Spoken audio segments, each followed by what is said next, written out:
Good evening, everyone. Welcome to our 2021 Dublin School Board Virtual Candidate Forum. This forum is organized by APAPA Ohio. APAPA stands for Asian Pacific Islander American Public Affairs Association.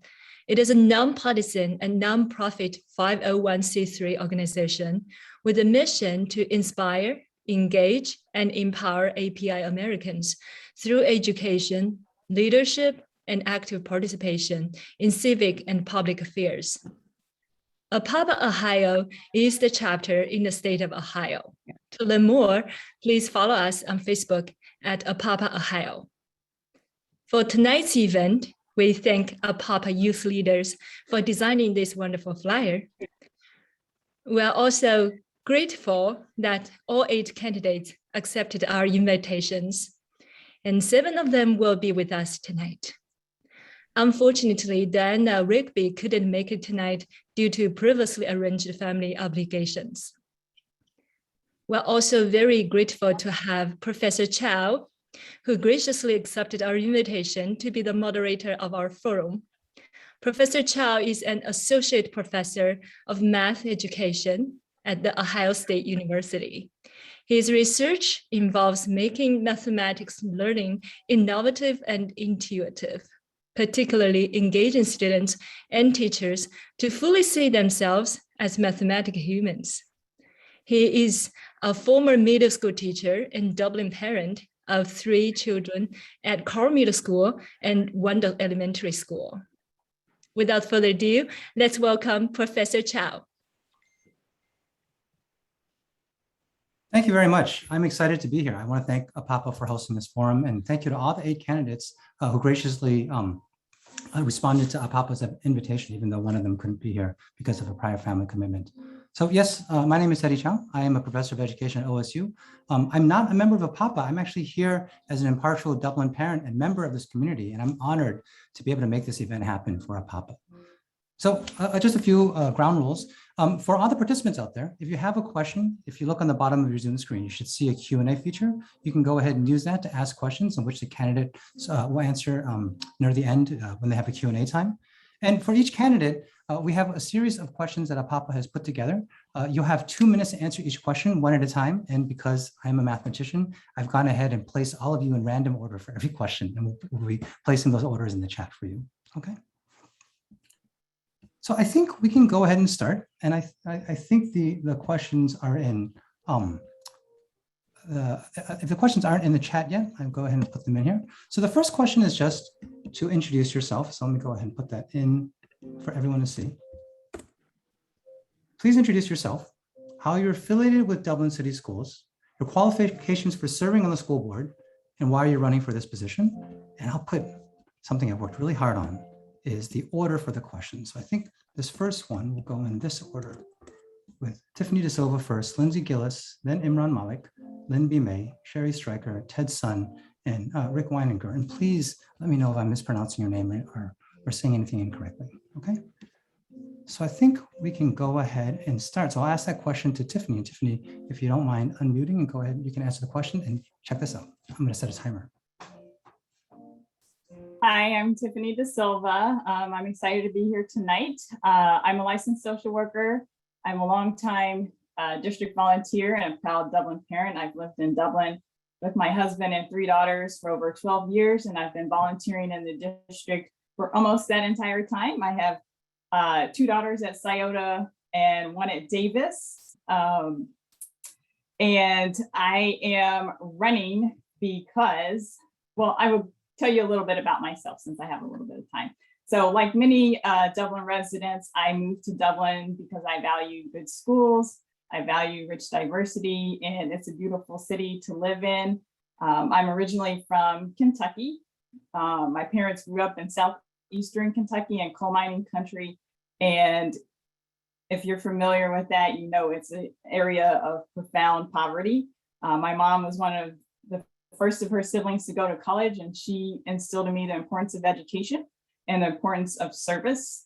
And I understood at a very early age that kids thrive and need a supportive environment and resources to succeed. And that's why I'm running for the Dublin School Board. I want to make sure that every student has the knowledge, skills, opportunities, and learning environment to succeed inside and outside of the classroom, and so that they are ready and able to meet the challenges of our 21st century world. As I mentioned before, I'm a longtime volunteer, I'm a parent, I'm a social worker, and I understand the social and emotional needs of our students. And I want to bring that understanding of policy and our students' needs to the school board. And along with that, I also want to bring better communication, engagement, transparency, and accountability. And thank you all for having me. I look forward to meeting and speaking with all of you. Trying to make that timer. That's perfect. Thank you so much, Tiffany. So the same question, and I think second is for Lindsay Gillis. So let's start a new timer. There we go. Hi, everyone. My name is Lindsay Gillis. I just want to thank APAPA for hosting this forum tonight. Thank you so much for giving us this opportunity. I also want to thank the audience for taking time out of your evening for watching this. We greatly appreciate allowing us to come into your homes tonight to get to know you. I am a 12-year Dublin resident. I have 3 daughters in the district, 2 at Scioto, 12th and 10th grade, and I have a 2nd grader at Chapman. I have been volunteering for my entire journey living in Dublin, starting at room parent to PTO president, all the way to VP of the Dublin Education Foundation. So I've really gotten to learn the district through the inside out, which has been really exciting and rewarding. As a biracial woman raised by a single mother in Worthington, Ohio, along with my volunteering in Dublin, I feel like I bring a lived experience to the board. It's very important to me to bring unity to our district. I think we're very divided. Accessibility to our board members and students and teachers first. That's extremely important to me. I also understand that I'm going to be one of five.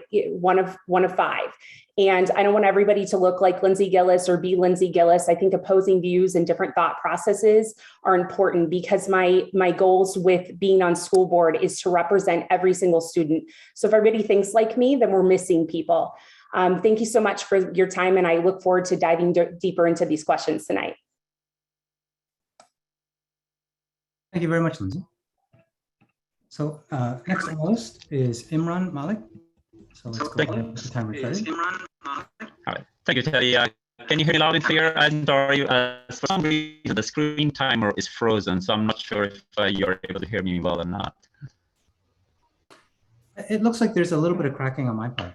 It looks like there's a little bit of cracking on my part. Okay.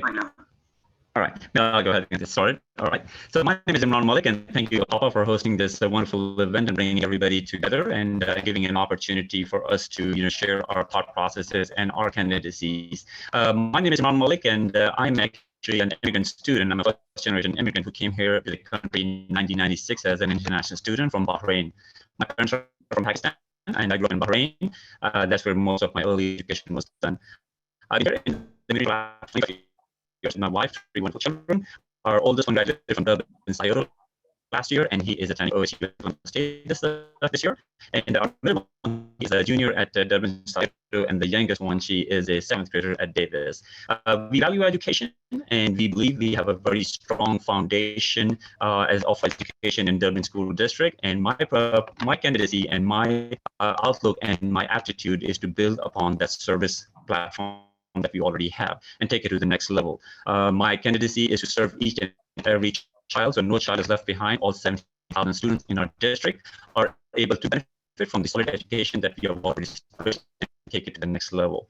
We are the top 20 percentile, and as a matter of fact, we are the rated as #1 school district in the current business news. So we definitely want to continue that momentum, and we can do that together by building that village for each and every child in our district. My philosophy is that it takes a village to raise a child, and I bring multiculturalism, multilinguistic, and philosophy of global act local philosophy. Currently, I'm serving as the advisor to our police department's chief, Justice Pius, advisory community member, as well as an appointed commissioner on Mary Ginther's community relations department in the city of Columbus, taking care of all 21 neighborhoods geographically in the Franklin County. My passion is service, Imran, I think multiculturalism. that's our time. Thank you. Yeah, thank you. And so, Imran, I'm sorry that it seems like there might be a little bit of fading with your audio. And so I think someone just suggested, if you have this on twice, there might be some echo if you're logged in twice here.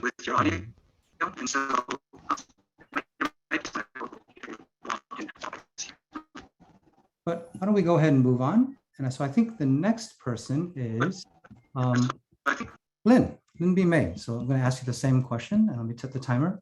And here we go.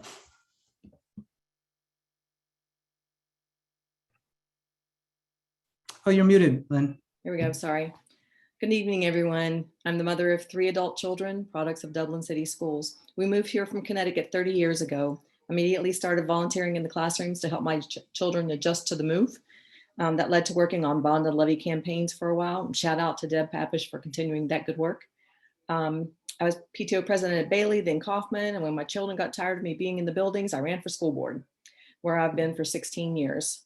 I'm the oldest of 7 children of a school teacher. We were raised in Southern West Virginia, so I know firsthand the value of an education and how it can lift students up to a better life.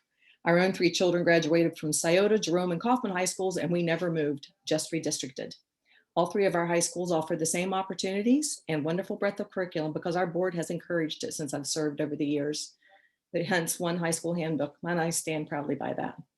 The Board of Education is a nonpartisan position. I have held fast that I will not accept any endorsements or donations from any political party or their affiliates. I proudly stand on my independent record of involvement to keep politics out of education as much as possible. I'm running for my 5th term because I believe passionately in the mission of public education. The founders of the American public school system were devoted to educating all Americans, rich or poor. With 90% of America's children attending public schools, our state and federal funding is slowly being eroded to support vouchers and private schools. Public schools educate all children. Been involved in many things, the win-win, the TIF, fiscally responsible for taxpayer dollars, advocating for fair funding and fair school funding and school infrastructure with the state and federal levels. These are all very close to my heart, among other things, but mostly the safety and education of our students. Our students are worth the fight, and I would like to continue that fight. Thank you very much. Thank you very much, May. I appreciate that. So now it's time for Sherry Streicher. Here we go. Hi there, my name is Sherry Streicher.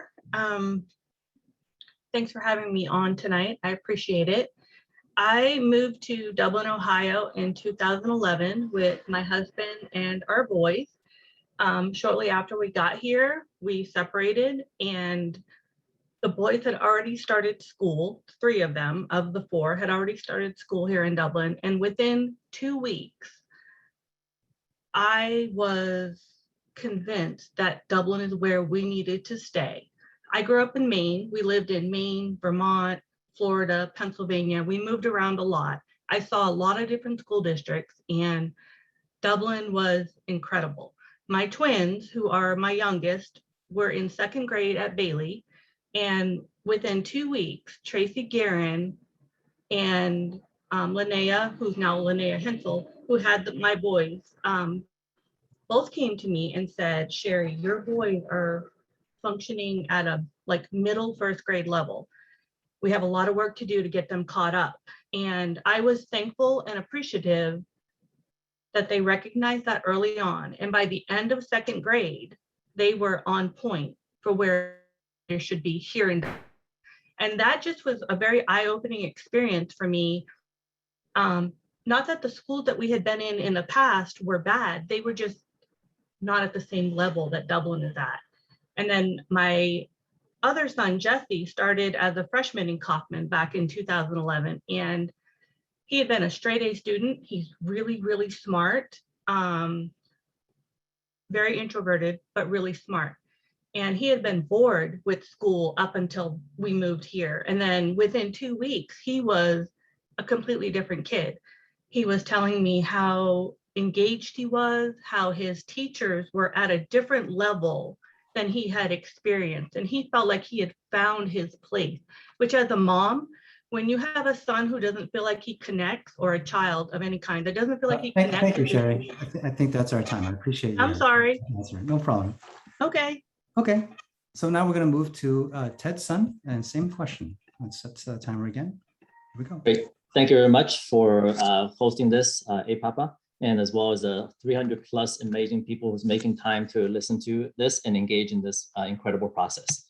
So as far as my affiliation is concerned, I grew up in Dublin. I went to Dublin High School when there was only one Dublin High School back 35 years ago in 1986. Graduated from Dublin and have loved Dublin and really realized what this education has given me as far as a foundation. Even as I went through Ohio State in my first degree, I realized how great the education system was as a young kid, not really knowing what the heck I was getting myself into, and seeing the amazing outcomes of what Dublin City Schools had produced, including myself, and getting to be a finalist in the Outstanding Senior of the Year award, which, out of 3 people, 2 of them was from Dublin. So that was one of the biggest hints to me, is that, hey, wow, this is something real and this is something amazing, which I've chosen to stay and live in Dublin and work in Dublin. I was a Hall of Fame inductee in 2011. However, since then, I've built a career around education for 18 years. I've taught students all over the world in business and leadership. And as a professor, I see exactly what our students are missing quite often. They come into universities and they're lost. They don't have the life skills. They need more coping skills to deal with all the different stresses they have to go through.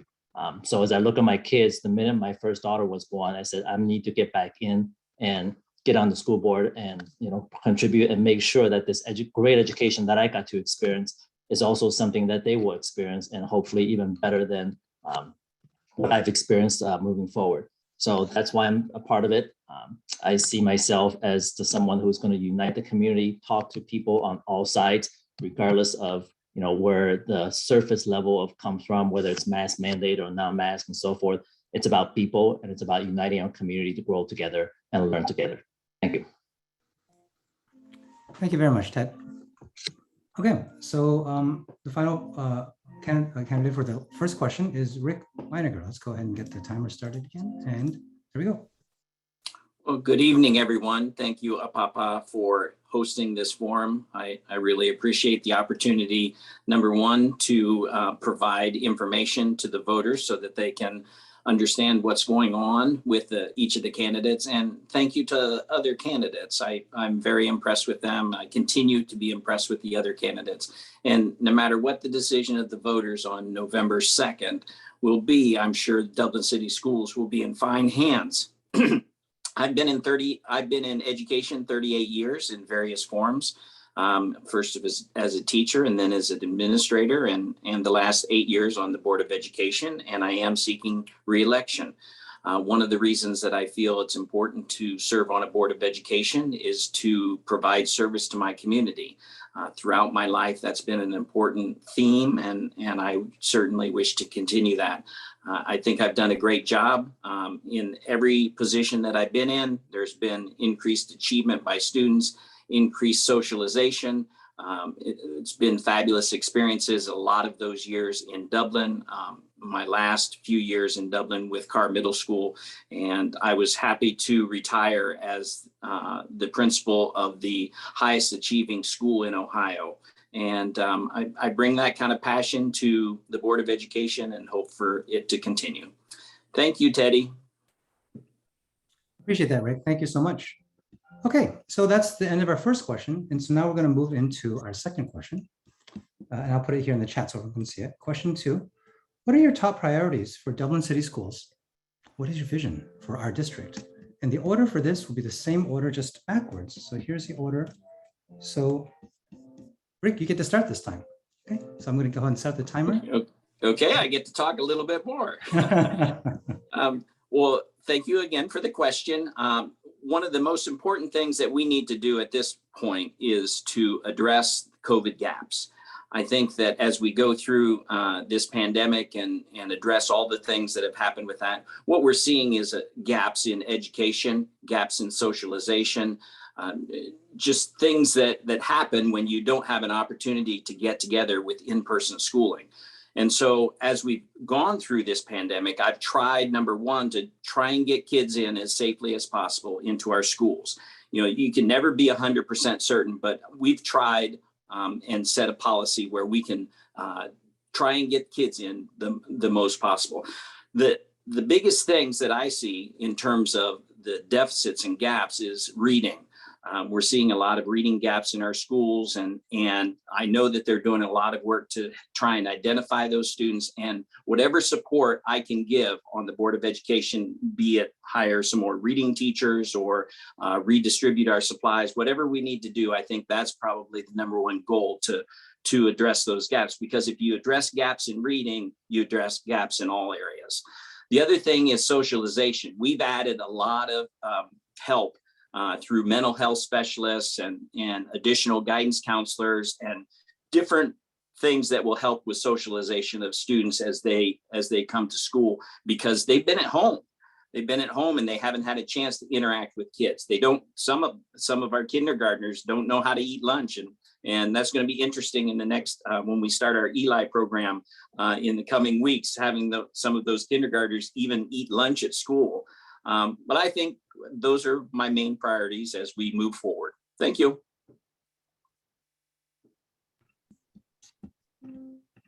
Thank you, Rick. Okay, so the same question. This one is now for Ted. Great. Thank you very much for the question. You know, Rick, it's great that you talked about the reading gaps. I was one of those kids. I came from China at the age of 10, not really knowing any English words whatsoever. And I was stuck into the New York City school system. And then I came to Ohio at the age of 13. And going through the Dublin education system is where I started learning an appreciation for reading and writing, especially from the English teachers that's taught me all the way to being able to publish a book at this point. So it's great that you have a focus on the literacy aspects. For me, I think the number one priority here is building unity. Our community is so divided. The last few times I've looked at the school board meeting, there's so much conversation around mask mandates and so forth, and there's very limited conversations going on about the educational aspect as a whole. How do we address those learning gaps? How do we move forward? And why don't we have a strategic plan? You know, part of the question here is about the vision of the Dublin School District. We don't have a strategic plan. After all these years of working and looking at all these different companies and looking at all these different universities all over the world, most people start with a strategic plan, and we need to unite the community so that we can start building a strategic plan so we know the direction that we need to move forward in from an educational perspective. And the other second part of my major priority is I want to make sure that the whole students gets developed, not just the academics. So there's so much new science out there that looks at how do we develop the student as a whole, from the academic perspective and analytical intelligence, from the social emotional learning perspective, that, you know, there's so much research that says higher emotional intelligence gives you much better leadership capabilities, gives you ability to adapt to different situations. Every single one of our students should be able to go into whatever career path they choose, whether it's university or a professional environment, and thrive and be able to deal and cope with the different challenges that our world brings to us. So, and finally, getting the parents, teachers, and technology to all work together as a whole and creating that collaborative environment. Thank you, Ted. I appreciate that. Same question for you, Sherry. So the first reason that I decided to run was because I felt like the community, the parents and the stakeholders in the community didn't really have a voice in what was happening with school board decisions, which impacts everybody in the community. So that was one of the first reasons why I felt like I needed to step up and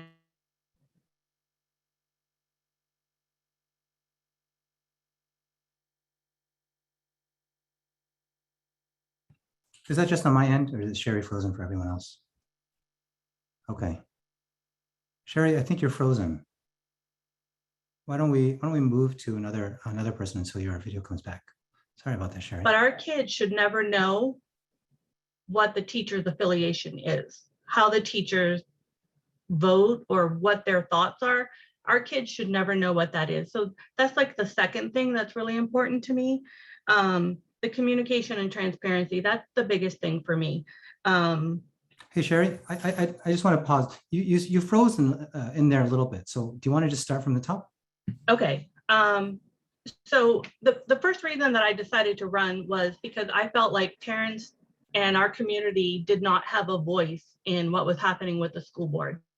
A 30-minute time frame in a school board meeting and 3 minutes per person to get up and speak.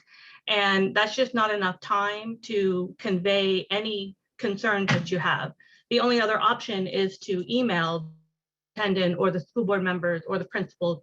And then sometimes you get an answer, sometimes you don't.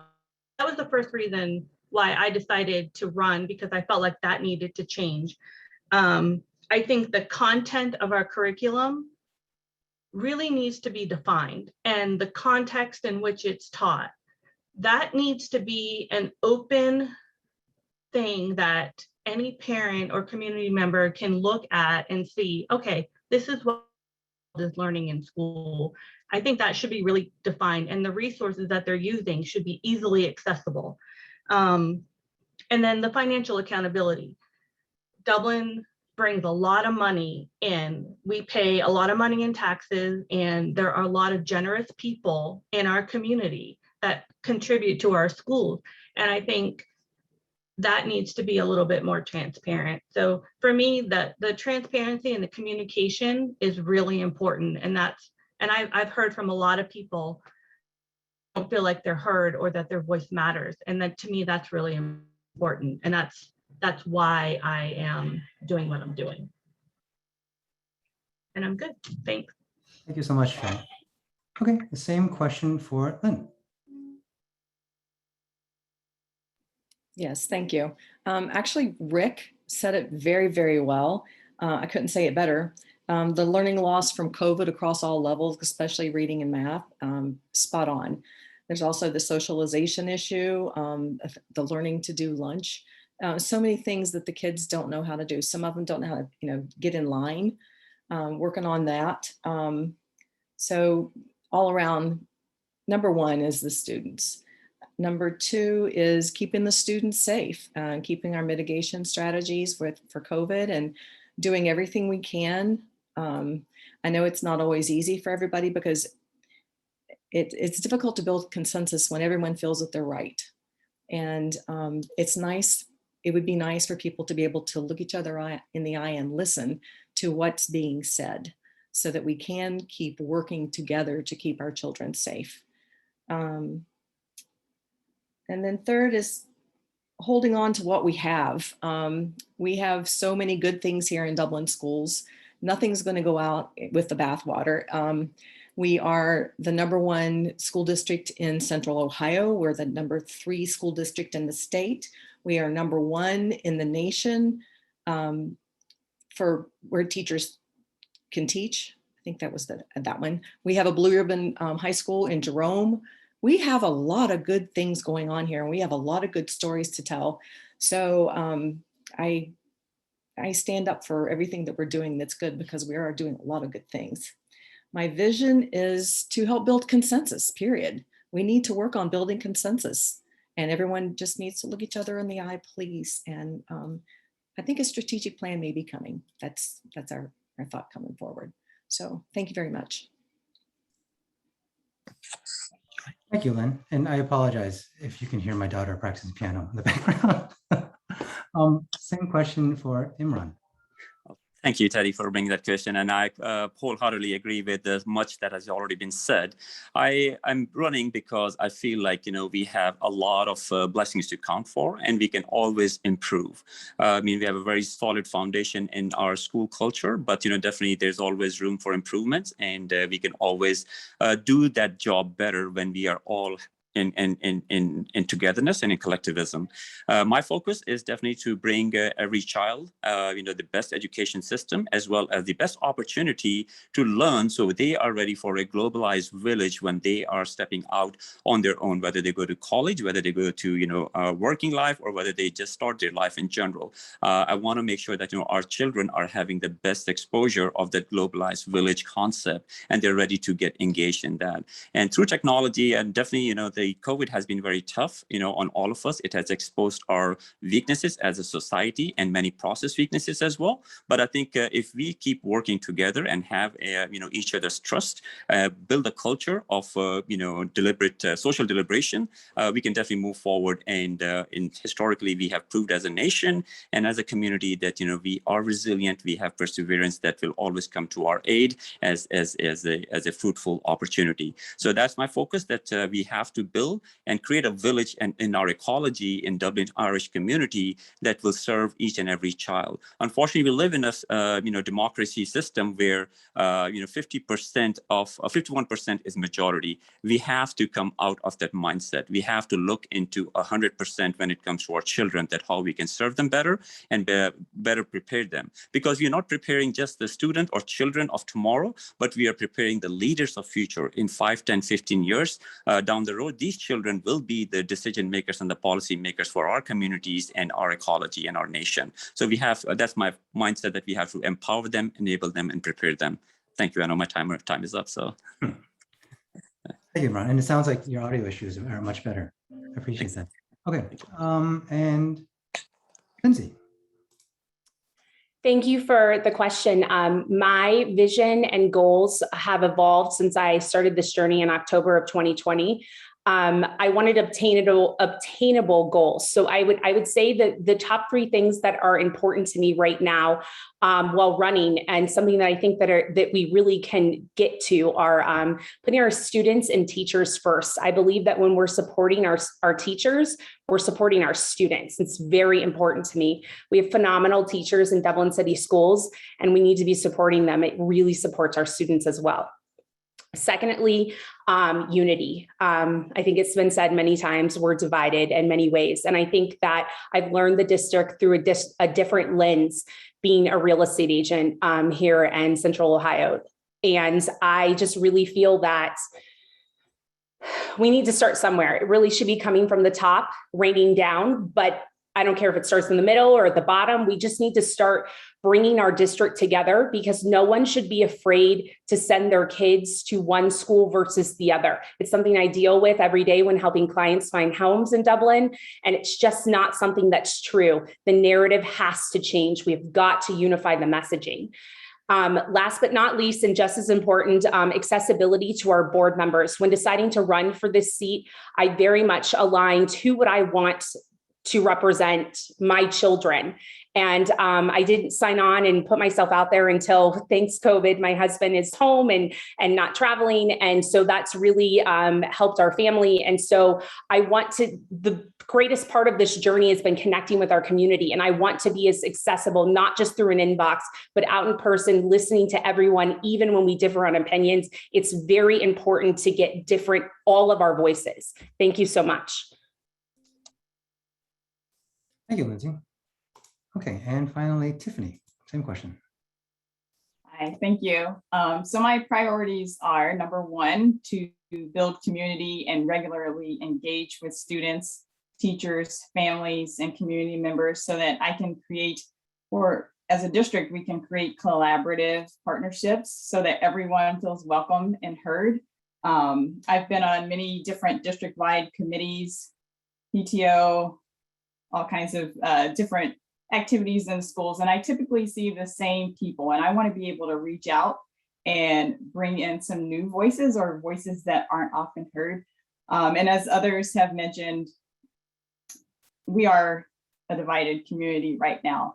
And we know that students benefit when they are supported by caring individuals at home, in the classroom, but also the community at large. So that's my number 1 priority.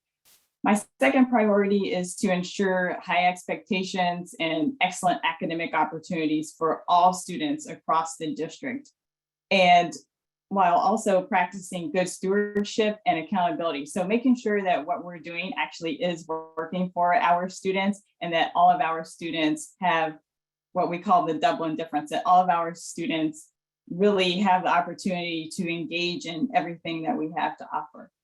And then my third is to support programs and policies that support the whole child, so that every child is ready to learn and able to perform at their fullest potential. And that includes creating a safe learning environment for our students. I've mentioned this before, but we know our students learn best when they're in a supportive learning environment. And this includes creating a positive school climate and culture. It also means making sure that our students are physically safe and emotionally safe when they're at school. And I also believe that staff wellness is important. Thank you so much, Tiffany. Okay, so that's the second question. I think we're ready to move on to question 3. I'll put it in the chat so you can all see it. Question 3 is, what would you do as a school board member to keep our schools safe, to keep our schools open and our children safe? And the order for this one is going to be also random order again. And here it is. I think I'm going to start with Sherry. So let me go ahead and start the timer. And Sherry, you're up.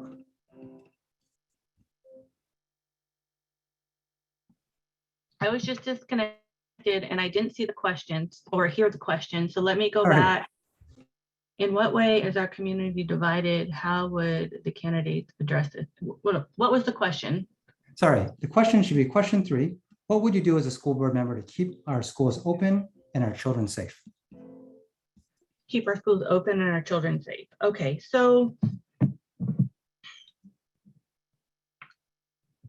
that's a really great question. I think our schools are safe, and I think ultimately it comes down to parents deciding what's a good environment for their kids. And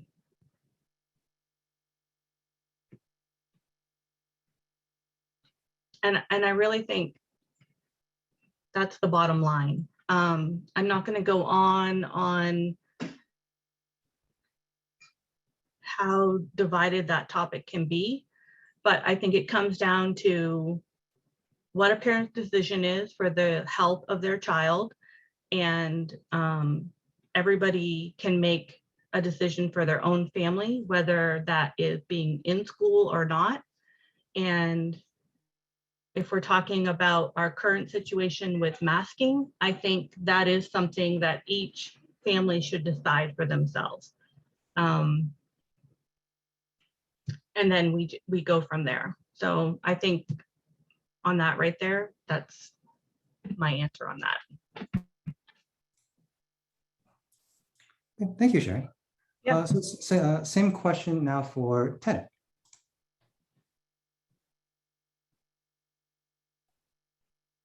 All right, great. Thank you very much. So whenever I look at the question about safety, I would like to break it down into 2 different aspects. The first is this physical safety aspect. So with COVID, there's a lot of conversation about physical safety.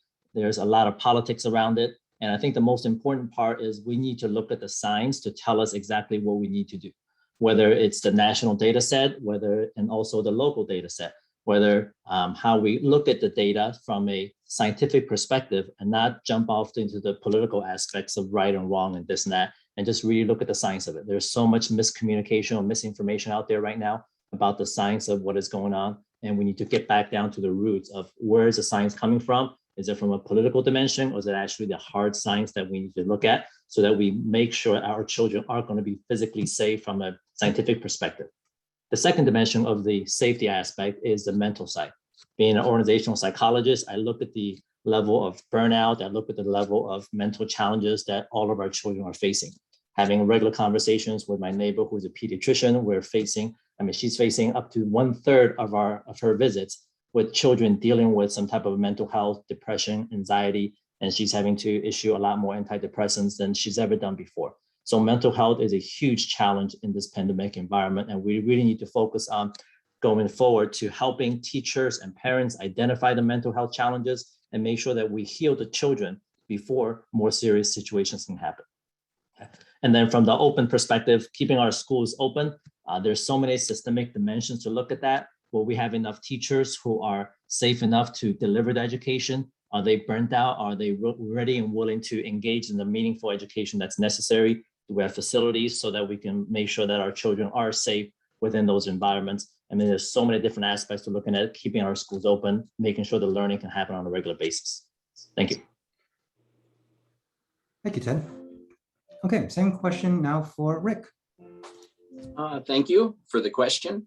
I think that the Board of Education has done a pretty good job keeping our schools safe and open. Obviously, the mitigation strategies that we've employed throughout the pandemic have been very good for our kids in terms of keeping them in school. When we had the information that said we should be in remote, we were in remote. When the information came in through some of the work of our doctors panel, some of the work of our superintendent that said we should be back in school, we were back in school. And I think that the data has supported us being there. And I think that what we have to do is make sure that we offer options to our parents. We have pretty much a full school of more than 500 students in our virtual school to offer that option to parents to keep kids safe. And the rest of our students are in person and functioning well. As a Board of Education, another thing that we have to do is make sure that the resources are available. On our Board of Education agenda coming up tomorrow night, we're going to be talking about increasing subpay to make sure that we're able to staff our schools. We're also looking at ways of recruiting bus drivers to make sure that we have people to drive buses, not like in Massachusetts, I believe, where they had to call up the National Guard to have them drive buses. We've been very proactive and are seeking out people to make sure that we can do everything that we need to do to keep our schools open. And we'll continue to look at our information and do what the data says, do what our community wants us to do. Thank you. Thank you, Rick. Okay, same question for Tiffany. Yes. So first, I would like to say that I think framing COVID mitigation strategies as a political issue is a mistake. It's a public health issue. And as such, I believe that we should listen to public health experts. We should listen to medical experts. And currently, the Ohio Department of Health, the American Academy of Pediatrics, Franklin County Public Health, our Ohio children's hospitals have all recommended masking in K through 12 schools along with other mitigation strategies. So I believe that we should be following those recommendations. Our pediatric hospitals are full. Our pediatric behavioral health providers are overwhelmed also. So we do need to make sure that we have mental health supports in place. We do need to make sure that we have all the mitigation strategies in place. We have a responsibility as a district to make sure that all of our students have a free and appropriate public education and that they learn in a safe environment. And that includes our students who have disabilities or vulnerabilities to COVID-19.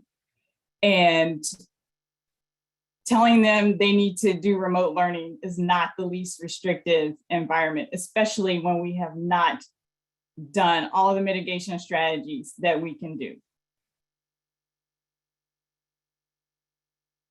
And that's my answer.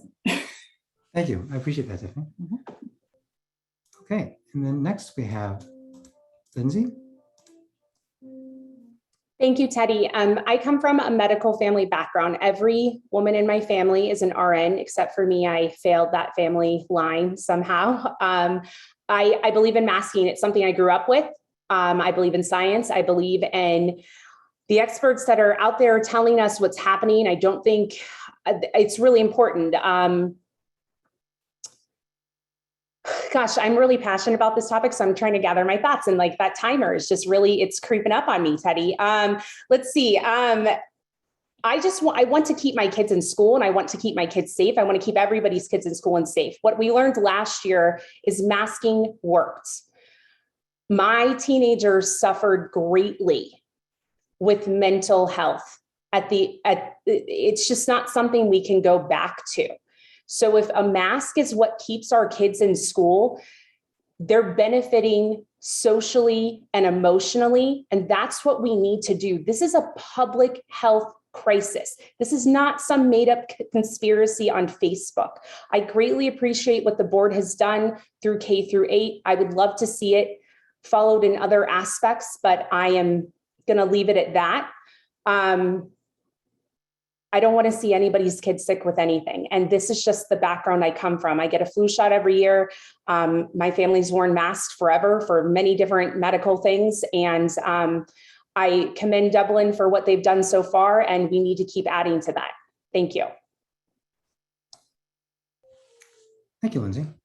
Okay, and then next we have Imran. All right. Thank you, Teddy. And I kind of agree mostly with what all has been already said. It is not a political issue. It's a public safety and public health issue that, we are dealing with. Last 18 months have been very tough. We all, as I mentioned earlier, have been exposed of our weaknesses as a society, and there have been process issues as well. We have to believe in science. If we are promoting the STEM technology and STEM academics, all over, then we also need to staunchly believe in that the science definitely proves itself that masks really help. I have a lot of physicians in the community that we work very closely with, especially in a multicultural and interfaith environment, and masking is definitely heavily recommended. I feel like yes, we have a mitigation plan. The way we have opened up our school, we can definitely do a better job in keeping our children safe. It's just not the mental safety and the safety of their the learning, because we definitely have lost a lot of learning time here in the last 18 months, being a remote or being a hybrid kind of setup. It's also the physical security of our kids as well. That is, also we have to put some thought process into. And the reason I'm saying is because I'm an advisor on the, Chief of Police's, advisory commission. Definitely, I feel like, the SROs are also important on our campus for our physical securities, which, they have like, one third role play, which is, part teacher, part counsel, and part, physical security for the campuses as well. So I think, we just have to build a culture where we can find deliberate opportunities to socially, participate in decision making, and bring all the partners, whether they're teachers, parents, or students, and get their consensus as well, that how we can better serve them. Because at the end of the day, if we are to serve our students, we have to take their inputs as well, especially the parents who are also responsible for making major decisions for the children. I see the timer is going off, so I'll stop at that point. So Thank you, Imran. Okay, thanks. and finally, the last question for me. Oh, sorry, Lynn May. Sorry. That's okay. Thank you. We've done a lot to mitigate this pandemic, to put things into place to keep our kids safe. We can always do more. I know everyone has an opinion on vaccinations and masks. It doesn't mean that anyone's opinion is right or wrong. I do agree it is a right. Some people feel that it is a right to wear a mask or to get vaccinated or not, and that's fine. But the way I like to look at it, it's also a responsibility to keep you and yourself, your family safe. It's a responsibility to help take care of other people that you care about, and keep the environment that you're going to school for, sending your children to school in, to keep it safe as well. So masking and vaccinating and doing all those mitigation strategies are so important to get this done. We've also beefed up our social emotional wellness and our mental health in the school district. We know that's an issue, and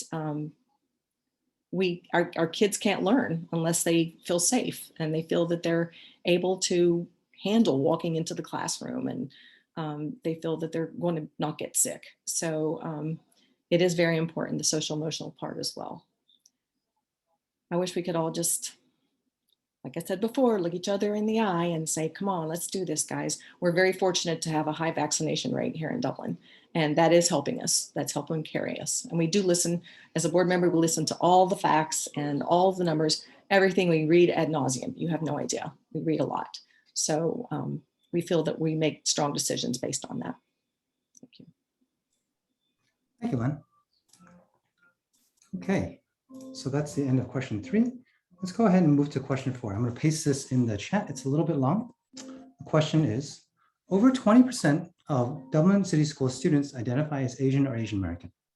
Yet, during the national crisis of anti-Asian hate, Dublin City Schools never issued a public statement of support, effectively telling its students that their pain did not matter. What will you do to acknowledge this pain and elevate Asian American voices and other invisible voices in Dublin City Schools? And the order for this question is here. We're going to start with Lynn. So if you're ready, Lynn, you're back up. And I'll start the timer. It's okay. You know what?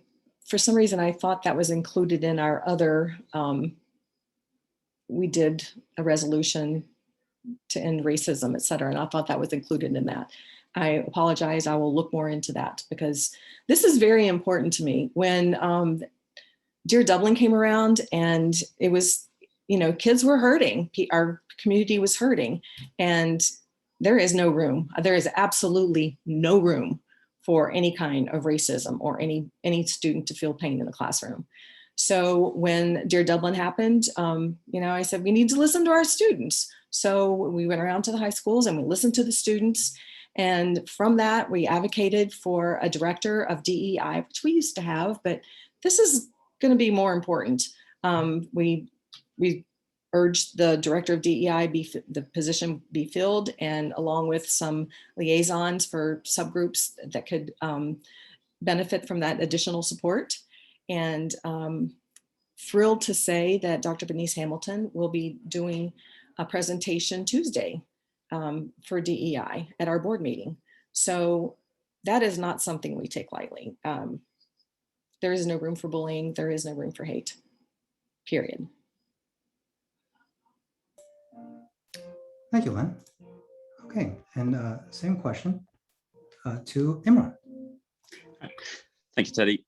I am a strong believer that every voice, every child is important, and we need to hear their consensus, and we need to stand with them as adults, as leaders. I was part of the APAPA's main event when we had the rally out in Kaufman Park to kind of dismantle and speak against the hate for the Asian American students as well as community all along. In addition, I've always stood against the the hate for any of the marginalized communities, whether it's like Asian Americans, African Americans, Hispanic, Muslims, LGBTQ, or any other marginalized communities. We have always raised our concern and our voices from faith perspective as well as from multiculturalism perspective as well, because we believe that every American is the every American life is important, and every American child and citizen has to be able to enjoy the freedom of our Constitution and the freedom of our democracy equally. With that said, like if anything that I would have done different, based on what we have been learning for last almost a year during our campaign processes, that yes, there are some deltas that we need to address. We need to address the diversity coordination, and as Glenn mentioned earlier, we have onboarded a excellent director of diversity, Dr. Bernice Hamilton, and we are hoping that through that we will be able to collaborate a lot more programming that will bring the voices of marginalized communities, especially the Asian American and the Indian American community and the Muslim American and the LGBTQ communities within our school district to forefront, and we'll be able to cater to them comprehensively.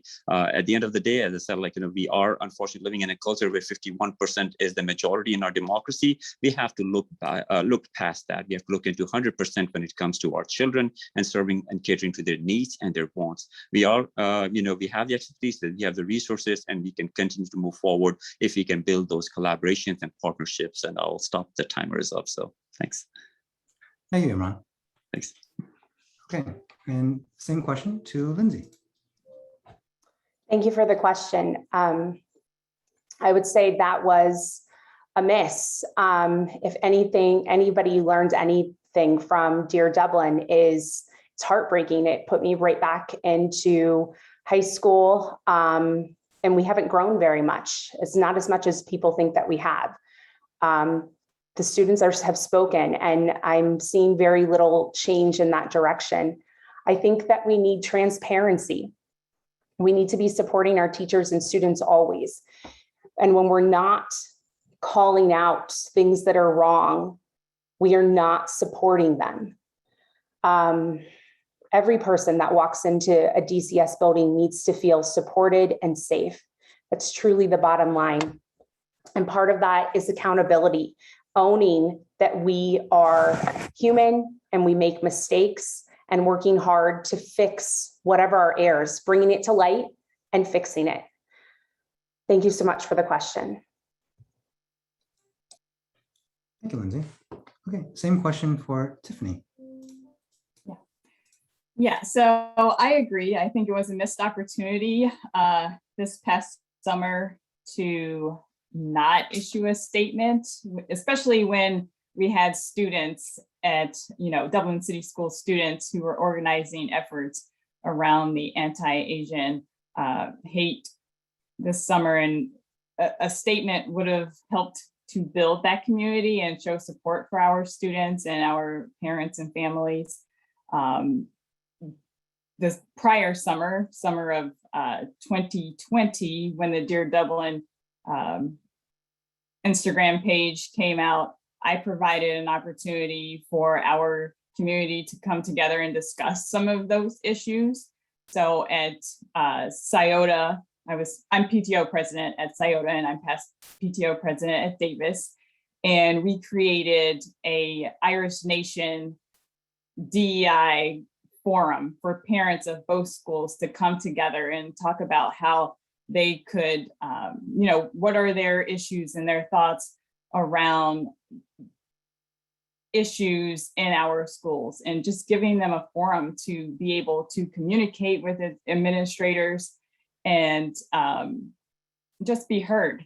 And I think we have that opportunity in this district to be leaders in building that community and building that bridge to our parents and community members. And I think it's important that we do that. And I think even though we have Dr. Hamilton on board, there have been some missed opportunities to create that vision and create that climate and culture in our district when we have issues going on in our school board meetings and there's no statement, but people know that things have happened. It comes off as the district doesn't really care. And I think as a school board member, we need to show that we are aware of what's going on and that we do care and we support our community. Thank you, Tiffany. Appreciate that. Okay, same question for Rick.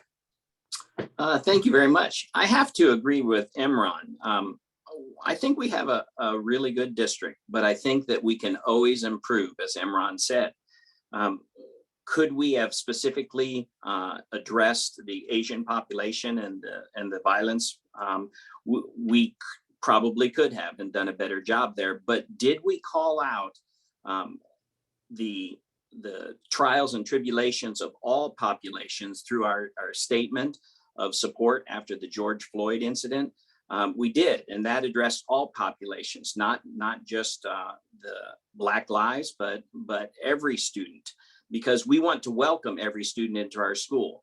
And I know we've talked about our diversity coordinator that we've hired as a district, but that's great. But what's really happening is the training that we've been doing extensively this year to help all of our teachers, our custodians, our principals, everyone, to help recognize the diversity of our population and what we can do to support them.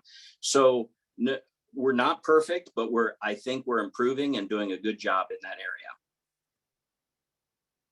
Thank you. Thank you, Rick. Okay, same question for Ted. So this one's a little bit tough one for me. Coming over as an immigrant that didn't speak a single word of English, I was discriminated quite a lot in growing up, whether it was in New York City, and even when I came to Dublin, Ohio, I was the only Chinese student in our entire school and in high school.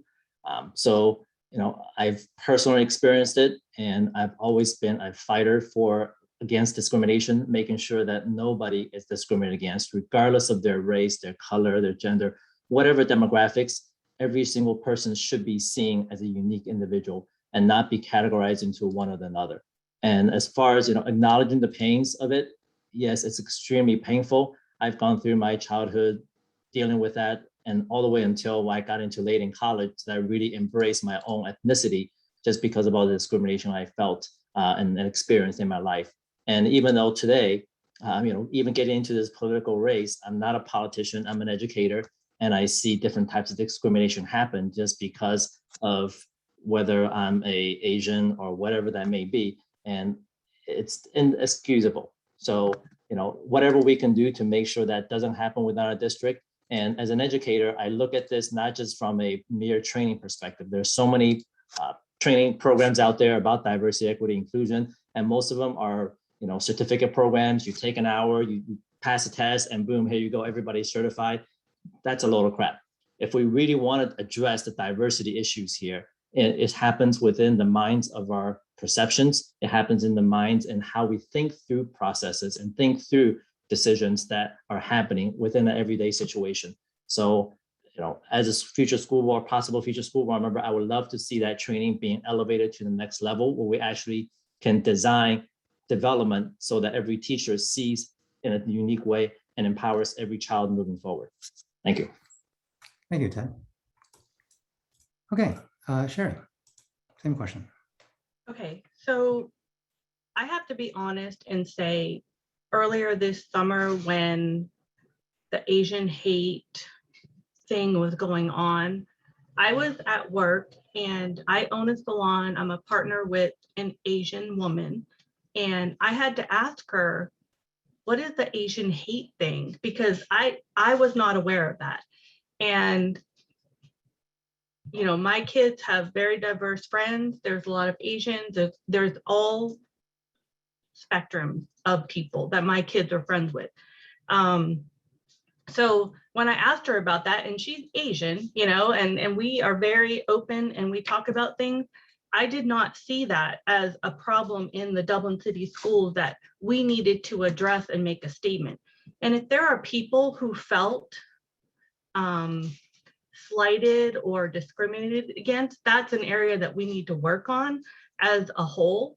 But I don't think that the Dublin City schools did anything. I don't think they were inappropriate. I think that we don't have an issue here. And I think our kids are watching us and they are getting their cues from us. So if we are saying there's an issue, or because you're Asian, there's an issue, then our kids are going to pick up on that. Kids don't discriminate unless it's pointed out to them. I've said it time and time again. My kids have friends over. One night, Kyle had a bunch of kids. They were playing games in his room and they came upstairs, and all of them, there was not one white kid, if you want to say that, in the group of kids that came out of his basement bedroom, game room area.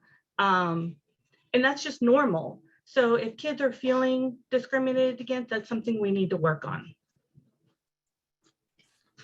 Thank you, Sherry. I appreciate the answer. Okay, we're now moving to our fifth question. This is a question that came directly from the audience. So I'm going to put the question in the chat. And this is the order that it's going to be in. By order. So this question is, what steps will you take to ensure Dublin City Schools receives fair school funding? Service on the DCS board requires strong financial management skills. What experience do you have managing budgets and establishing and carrying out strategic plans? So we'll start with Lindsay. Thank you for the question.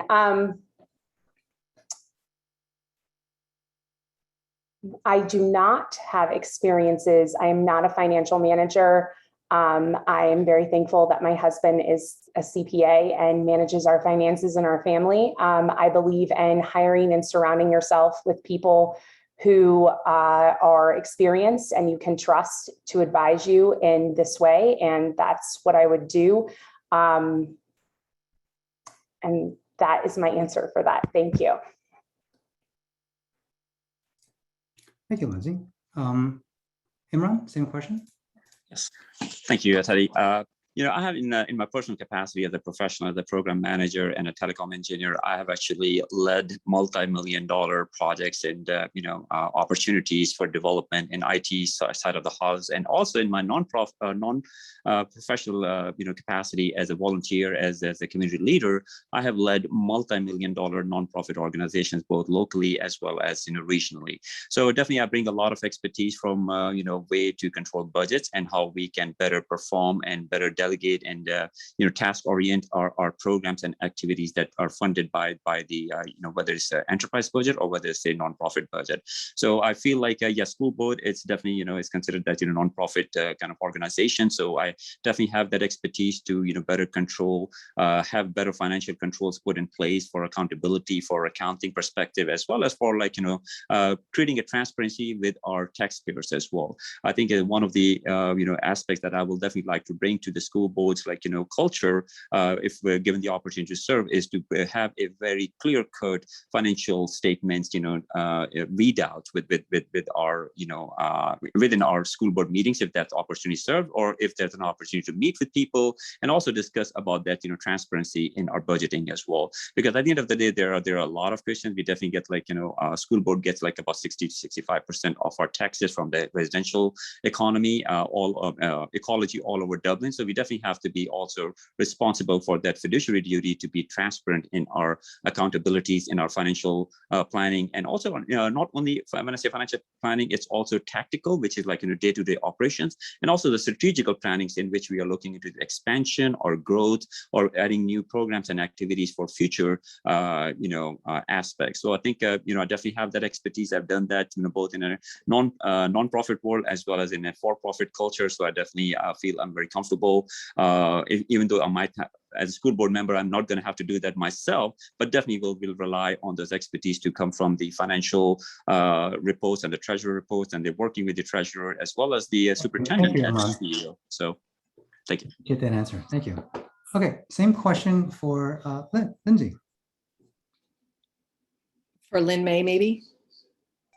For Lynn, I'm sorry. That's okay. Apologies. Yeah, I happen to be an accountant, finance and business law from Marshall University, but not only that, one of the responsibilities of a board member is to hire the superintendent and the treasurer. We have a very respectable treasurer who definitely knows what he's doing, and everything is transparent and clear. Our 5-year forecasts, our monthly statements are at every board meeting and voted on by the board. Our 5-year forecasts are done twice a year. It's on the school website. We've done a really good job of being transparent to our community, which is why we have very good success when it comes time to pass levies and bond issues, because we are so transparent and people trust us. And it's thankful to the people who sit up there on the 4th floor at the Emerald campus and do their magic. They do a wonderful job keeping us on task. As far as ensuring Dublin City Schools receives fair school funding, that I am all over. I organized a Zoom call with Stephanie Coonsey from District 16 Senate District with all the superintendent, treasurers, and board members represented in her district when it came time for the biennial budget and working on fair school funding, because it's broken. We need to work to get fair school funding fixed. And however, it did pass with the biennium budget. We were hoping that it would phase in over 6 years. We only got 2 years, but hey, it's a start. So that is very important. Be looking for that in 2 years. It's going to happen again. And until we can get out of the cycle of funding schools in the state on the biennium budget, we're going to need to keep passing levies. And we're very grateful to the voters for trusting us. Thank you. Thank you, Lynn. I apologize for the typo there. So same question for Sherry. So as far as strong financial management, I have been a single mom since 2011. And with that comes the necessity for being frugal and spending my money wisely. I've also done bookkeeping. I'm not an accountant, but I did bookkeeping for people. So I have an understanding of how money in, money out works. I was told 80% of what Dublin has for our budget is from taxpayers, and the other 20% comes from the state or federal. And what was explained to me is there's like a lump of money that the state has, and they kind of back it out. And there's supposed to be a formula and a way that that's calculated, but it's really like the schools with the most need, because they're not doing well, get the most money, and then it kind of trickles down from there. So there's a lot, honestly, that I'm not really sure of how all of that works. But I think using what we have in the most frugal way is really, I think, what probably any taxpayer wants. I mean, there's a lot of money in Dublin, which is awesome. We have a lot of great opportunities, but let's use that in the most efficient way. And that's really what I want to look at, is all of this money, millions and millions and millions of dollars that's coming in. How is it being used? And are we using it in the best way? So that's really where I stand on that. Thanks. Thank you, Sharon. So same question for Ted. So first, I'd like to recognize that the Dublin City School District has done an outstanding job in making sure that we're financially sound as a starting point. The majority of our funding come from the taxpayers as well as the state and federal levels. So making sure that we get the basic minimums funding aspects is to make sure that this district meets all the requirements and guidelines that the government has given to us. Now, also as a social science researcher, there are plenty of research opportunities from various grant awarding institutions like Ford Foundations and various others that give grants for research and various projects. I would love to see the city of Dublin take that leadership role and engage in research on an educational level so that we can be the best in the nation in leading the field of K-12 education, so that we're innovating new ideas, putting that through a grant and getting some of that grant money that's always available in a lot of these grant funding institutions. On the financial management side, I've managed multi-million-dollar educational institutions as well as projects. So whether that's in Europe, Asia, and also in the US.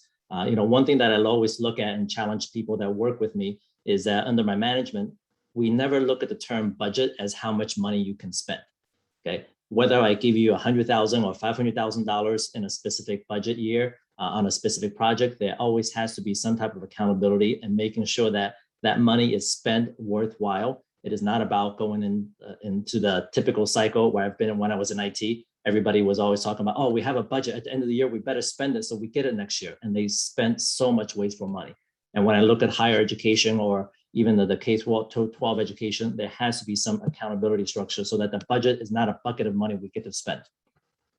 And as far as strategic planning is concerned, I've executed various strategic plans, created my own university, both in Europe and here in Dublin.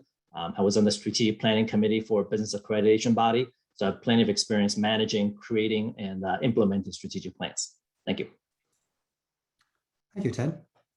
Okay, same question for Rick. Thank you very much for the question. I think the financial aspects of running for the Board of Education and running our school district is very important.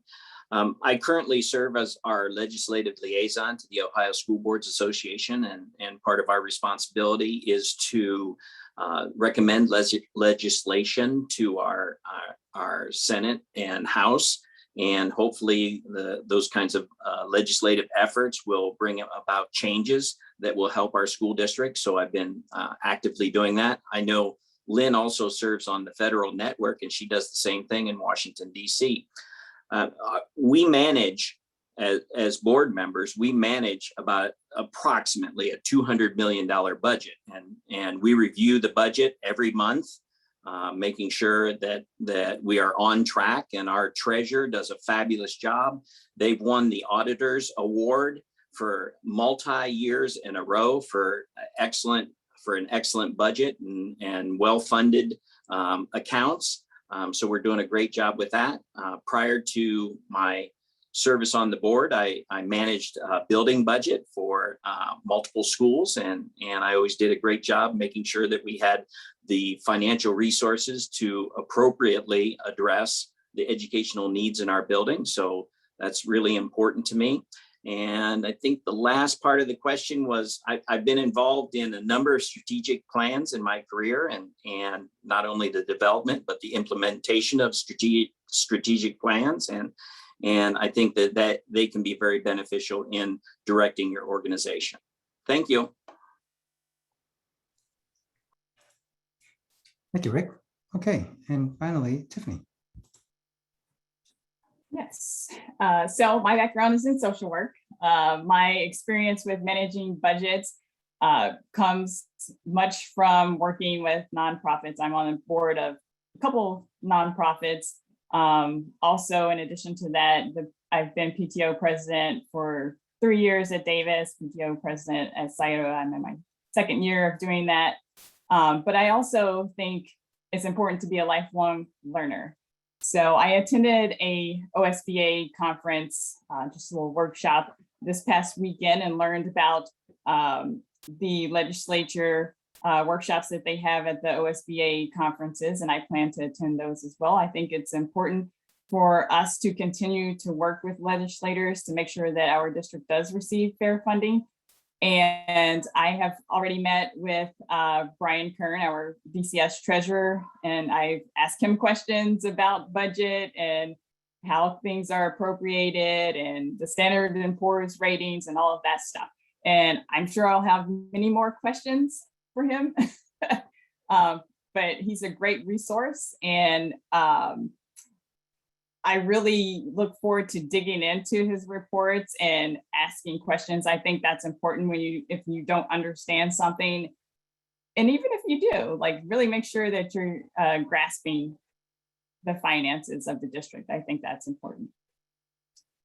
And I think that's all of the different parts of the question. I was trying to make sure I got to that. So yeah, I think that's all the parts.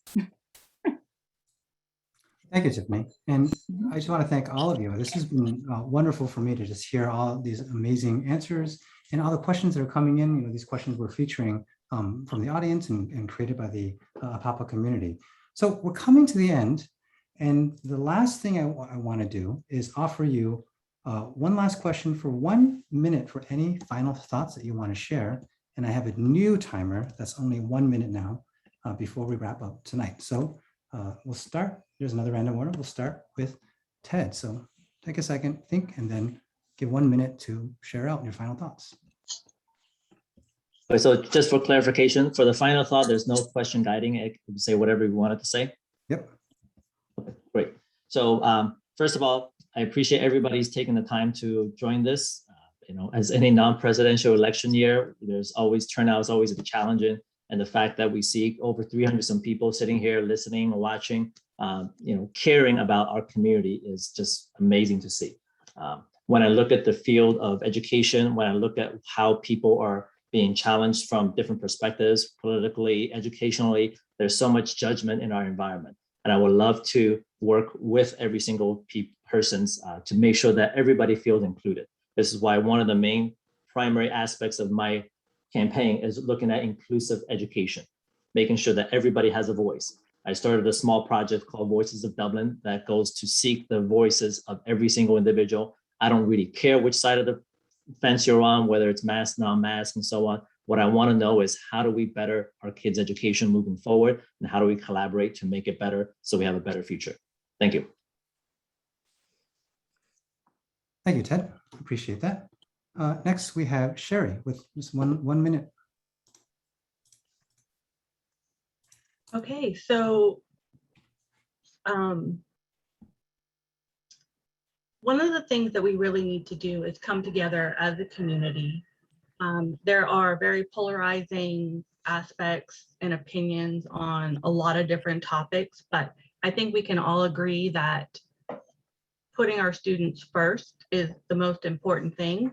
We need to focus on academics. We need to get our kids where they need to be so that they can be adults that contribute to our society and continue that on with their kids. And transparency is really important. So that's the biggest thing that I would like people to take away, is that that's really my focus. I don't have an agenda. I don't seek a political career.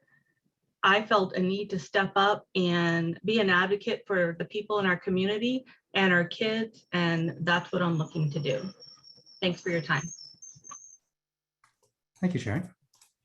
Okay, and the same question for Lynn. Well, I'm running again after 16 years and 4 terms. Some people think I'm crazy, but I'm running because I passionately believe in public education. As I said before, 90% of our students in America are in public schools, and it's slowly being chipped away. And I don't want to see that happen, because it helped my family and it's helping all of your families, which is why you all are passionate about education as well, or you wouldn't be spending your time on this Zoom call today. I have done a lot of work. We've started things that I would love to see finished, and I would be very, very honored to be able to continue the work. Thank you. Thank you, Lynn. Okay, Imran, any final thoughts in the last minute? Thank you. I know it's less than 60 seconds hard to put the thoughts together, but definitely I would like to re-echo that there are a lot of great candidates in this race, and as you have heard from all of them, definitely you know, the public choice, public sport is going to be the decision maker here. So I just definitely want to re-echo my candidacy that, you know, my focus is, or my interest in this campaign is to, you know, build upon what we have. You know, we have a very solid school district, a very solid foundation in you know, ecology of Dublin Irish culture here, and we can only do better. You know, we can only reach the skies, and that's only going to happen when we all work together.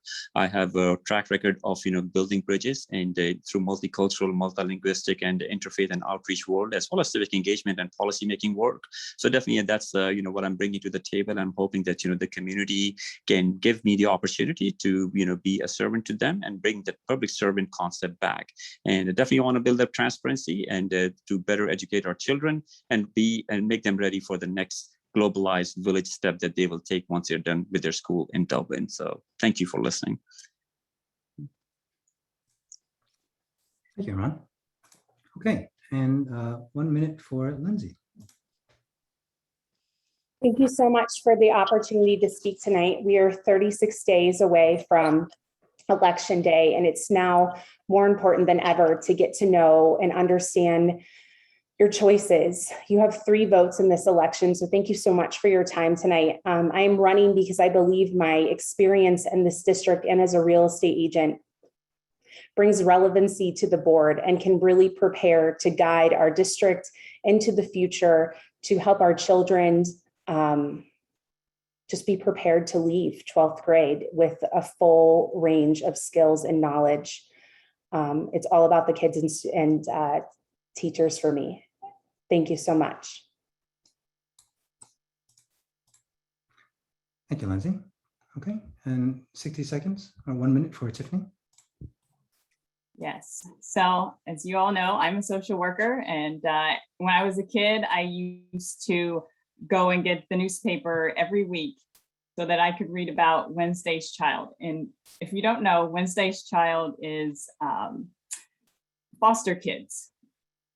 And I would bring that paper home to my mom and I would say, Mom, can you please adopt one of these kids? Even at an early age, I knew that kids needed resources and a supportive environment to thrive. And that's why I'm running. I want to make sure that all of our Dublin students have the resources and environment to learn and succeed and reach their fullest potential.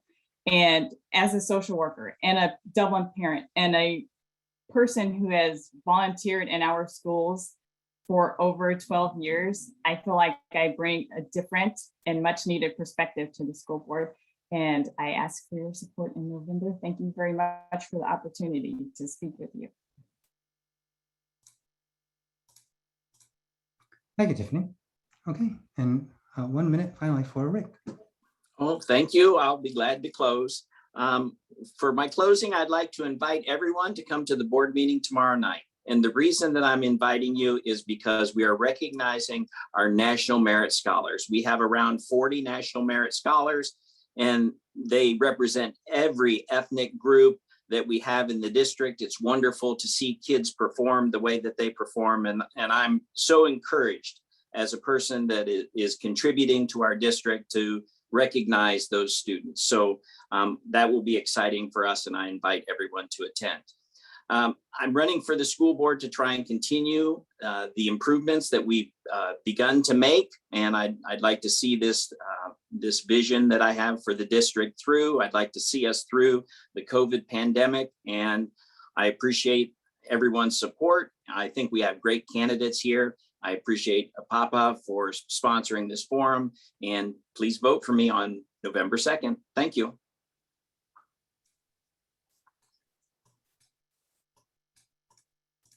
Okay, thank you very much, Rick. And thank you to all the candidates for being here tonight. Thank you for everyone who's come out and spent their Monday evening with us. I know that this is probably the highlight of my life to be able to meet all of you and to hear all about your ideas for our amazing school district.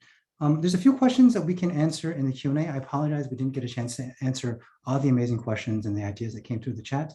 But one, yes, the video will be posted. I think APAPA will post that on an email list, and they can correct me if I'm wrong on that.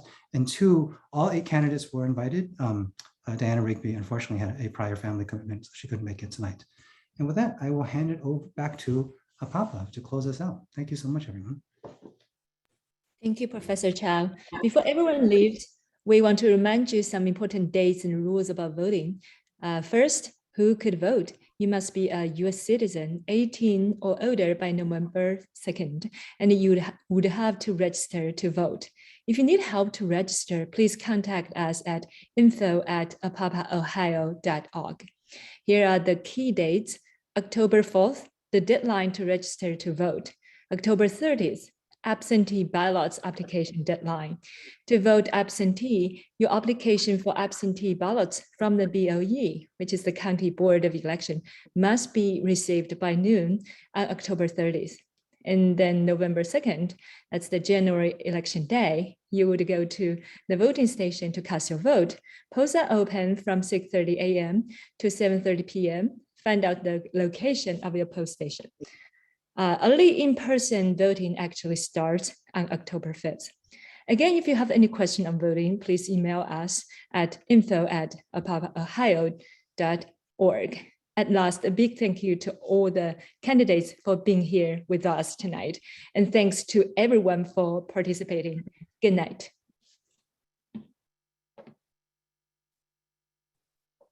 Good night. Thank you. Good night.